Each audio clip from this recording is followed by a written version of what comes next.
Radio 1 ended at 10 o'clock, and at 10 o'clock Radio 2 took over both wavelengths for Late Night Extra. And those 5 of us were employed to present Late Night Extra, which I did for 8 years. And so we were Radio 2, but we kept quiet about it, and consequently the press has always called us Radio. I've never worked for Radio 1, I want you to know. But before that, yes, it was interesting because I came back from South Africa in 1961. I got into radio in 1955. I spoke my first words as a radio actor in 1955. It was the year I got married. Out there I was in Rep in Durban. I met my wife. She came out from England to be at the Rep. And we went from being stage actors to being radio actors. We were invited by a guy called Cedric Messina, who was an ex-BBC man. In fact, he launched all the Shakespeare plays on BBC Two, and Cedric was a really sort of in advance of anything else in drama at that time. He was a great producer. He was editor of the Play of the Month and all that sort of thing.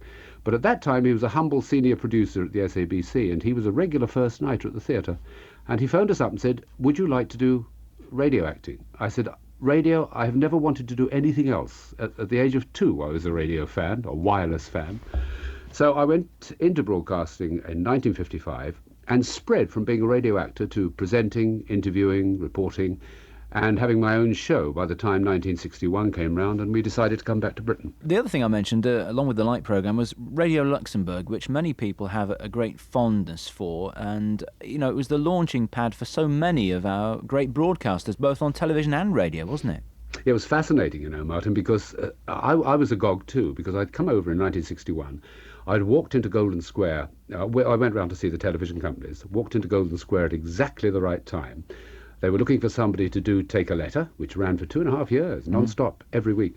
And I was the face that fitted because they wanted a face that hadn't been seen before on television. They didn't really know that I had never seen myself, a television camera, a television picture even, because I'd been in South Africa for 10 years. But I was lucky. But just before that, and in between the time I went up to Manchester and back, I made a contact at Radio Luxemburg. When I'd finished my 3 years at Manchester and London with Granada, it was an apprenticeship that. I learned all I could about television in those 3 years. I was back in London and I went to see this contact. He said, "Hello again, are you free?" Because I was under strict contract with Granada, and I said yes. He said, "Well, we've got somebody from EMI who's looking to run a new series of programmes." It was a series of programmes which were linked to overseas recordings, so they thought of me. And I used to go in there 2 or 3 times a week and do these little quarter-of-an-hour programmes. But the fascinating thing was I bumped into people. Every time I walked in, I bumped into a DJ. And of course, in those days, the David Jacobs and the Pete Murrays of this world were like small gods, because they were sitting in little thrones, because it wasn't as easy to get into their position as it is today. I say that quite mildly, because you can actually, if you work hard and have the right contacts, let's face it, you can get into radio relatively easy these days. But in those days you had to hold auditions, you had to have the right voice, you had to be able to elocute properly, which David still does. And it was nice to meet these guys, it really was. And they were the initial days, very exciting days. The equipment was basic, clockwork, you know, you have to wind it up before you went on air. It was actually wonderful. The Radio Luxemburg days didn't last that long for me, because I got into the BBC through people like Maurice Ennals and through putting in tapes and programmes and synopsis where I sort of swamped them with ideas. And one of them came out of a pile, a programme I remember called You Must Be Joking. And it was comedy on record. In those days it was a rare thing to do. And I'd stacked up a whole lot of comedy on record from my South African days, American comedy. And that started it off. Then it became Midday Spin, then it became 12 o'clock Spin, and then it became Playtime. I was then collecting other DJs who came along as well, and we were a sort of little team all ready for Radio 2 to start. Back to Housewives' Choice. They were the days before Radios 1 and 2, and they were very early days, and if you were picked for Housewives' Choice, it was a signal honour. And I remember them coming to me and saying, "Will you do it for 2 weeks?" And I said, "Yes, of course." Then I found out what it consisted of. You got a bunch of letters and a running order, a fortnight before the actual event, a fortnight or 10 days before. You had to then write out a full script, word for word, every single link, take it along to the BBC. They would then type it out and present you with it when you turned up to do Housewives' Choice 2 hours before the show was due to go on the air. You'd turn up 2 hours before.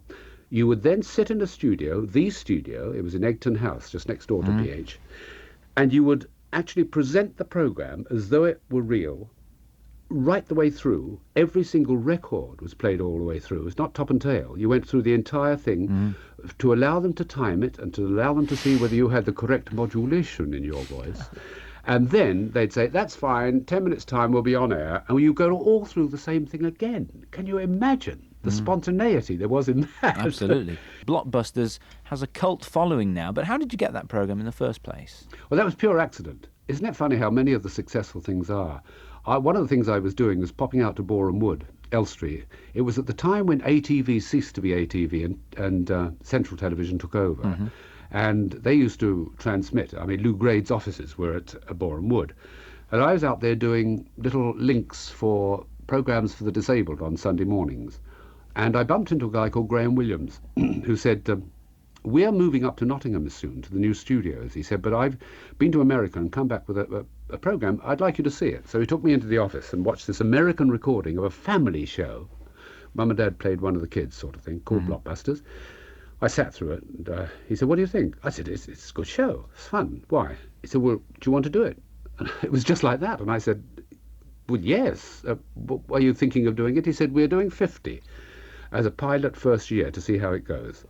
And it was in the early 80s, this. And I said, yes, okay. So we did the first year's 50 from Boreham Wood. I would get up at 3:30 in the morning, go down to LBC, work at LBC through till 10, and then till midday, when I left after preparing the following day's programme, motor out to Elstree.